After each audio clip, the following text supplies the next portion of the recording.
தாய் போனால் பாசம் போச்சு, தகப்பன் போனால் நல்ல அறிவும் போச்சு, நல்ல வழிகாட்டியும் போச்சு. பிள்ளைங்க போனால் நமக்கு கிடைக்கிற உதவிகளும் போச்சு. மனைவி போனால் வாழ்க்கையில் எல்லாமே போச்சு. ஆனால் உறவுகள் போனால் நமக்கு பின்னாடி உள்ள படைகள் போச்சு. அதனால் நல்ல வாழ்க்கையில் நம் உயிர் போச்சுன்னு வச்சுக்குவேன்.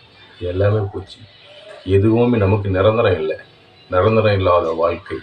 உயிர் போயிட்டா நீ ஒரு பாடி, பணம்.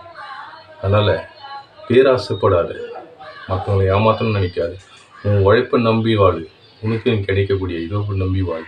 அது கடவுளுக்கும் நல்லது, உனக்கும் நல்லது. கடவுள் மேலேருந்து பார்ப்பார். உனக்கு என்ன கொடுக்கணும், என்ன எடுக்கணும், எப்போ எதை செய்யணும்னு தெரியும். அவர் கொடுக்கும்போதும் யாராலும் தடுக்க முடியாது, அவர் தடுக்கும்போது யாராலும் கொடுக்கவும் முடியாது. இதுதான் வாழ்க்கை. இதை புரிஞ்சு வாழ்ந்தேன்னா நீ நல்லாவே இருப்ப.